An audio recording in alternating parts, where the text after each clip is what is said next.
Welcome to the European Parliamentary Research Service podcasts. In this podcast, we'll review the successes and failures, the strengths and weaknesses of the economic partnership agreements between the EU and the ACP countries, and map a possible way forward. Stay with us. What do Belize, Burundi and Vanuatu have in common, apart from beautiful rainforests and landscapes? They're all ACP members. That's right. The ACP is a group of 79 African, Caribbean and Pacific states with which the EU has a special long-term partnership. Trade is part of this partnership, and to enhance it, the EU has negotiated economic partnership agreements, or EPAs, with these countries to gradually integrate them in the global economy while promoting sustainable growth and reducing poverty. But what's the essence of these partnerships? Well, in a nutshell, they're free trade agreements that allow ACP countries to export their products to the EU duty and quota-free, providing important safeguards to protect these countries' economies. They are firmly anchored in the objectives of human rights and sustainable development and cooperation that are at the core of the Cotonou Agreement, the overarching framework governing EU relations with these countries over the past 20 years. But negotiating and establishing these partnerships has proven longer and more complicated than expected, and has met heavy criticism from civil society and some governments in ACP countries, who see them as a way for the EU to push its own products into foreign markets. So, what has been achieved so far? Well, results are actually rather mixed, with 9 agreements negotiated, covering over half of the ACP countries, but not yet all implemented. Now, which are the agreements in application? Until now, 7 regional economic partnership agreements have been provisionally implemented. 5 of these are with sub-Saharan African regional groups or individual countries, covering a total of 14 countries.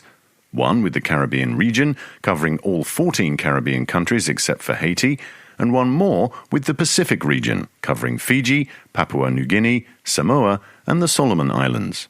Ivory Coast and Ghana concluded so-called stepping stone EPAs with the EU, their full application pending the entry into force of the regional partnership agreement with the entire West African region, which remains uncertain.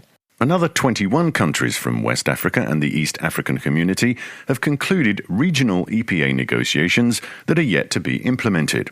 Most of them, as well as other ACP countries, benefit from privileged access to the EU via the EU's generalised system of preferences, mostly using the so-called everything but arms scheme, which removes tariffs and quotas for all imports of goods, except arms and ammunition, coming into the EU from the least developed countries.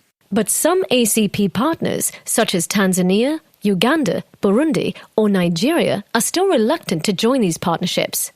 Yonel Zamfir from the European Parliamentary Research Service explains to us why. Indeed, West Africa and the East African Community are the 2 ACP regions where EPAs are stuck, because some African countries don't want to join.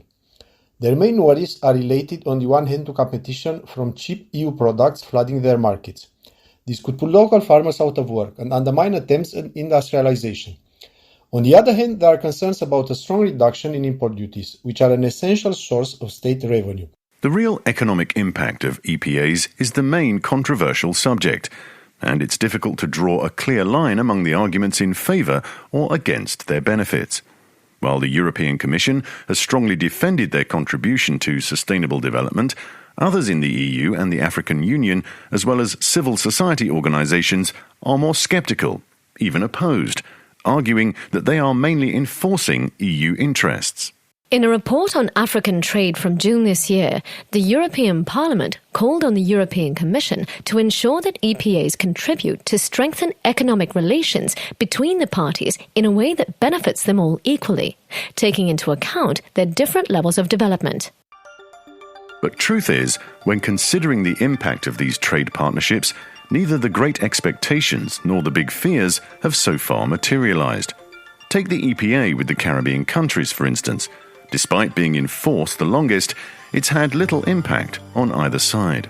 Another agreement that has been in force for a long time, the one with the countries of the Southern African Development Community, has caused some tension between the two sides, especially concerning trade of citrus fruit and poultry products. The risk of fragmenting regional integration schemes, particularly in Africa, has also been raised as one of the issues that needs addressing. Although the fragmentation of the trade landscape in Africa has multiple other causes beyond EU trade agreements. Another contentious issue is the way in which EPAs will contribute to current efforts to boost intra-Africa trade and promote a single continental market, notably through the African Continental Free Trade Area. The European Parliament believes these partnerships must support African trade integration efforts instead of frustrating them. But even if continent-to-continent integration is a common goal of both the European and the African Union, a common free trade agreement between the two pan-continental organizations is not yet on the horizon. The EU also considers that there is room for improving the EPAs.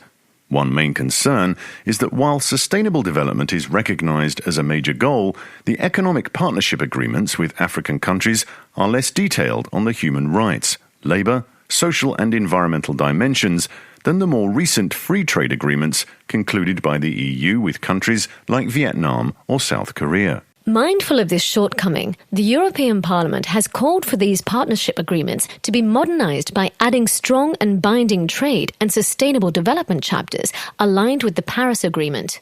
In response to this, the European Commission made several proposals on how to strengthen the sustainable development dimension of EU trade agreements, including extending the regular dispute settlement mechanism to the trade and sustainable development provisions, and a sanctions mechanism in case of non-compliance. But development policy remains the main carrot to encourage ACP countries to respect their international labour and environmental commitments. The post-Cotonou agreement includes provisions in this respect, but one country, Hungary, keeps on blocking its approval out of fear that more migrants will enter the EU. So we'll have to wait and see how negotiations progress in the future. Want to know more? Check out Yonel Zamfir's full policy brief on the EPRS website or in our app. This is a European Parliamentary Research Service podcast. Thanks for listening.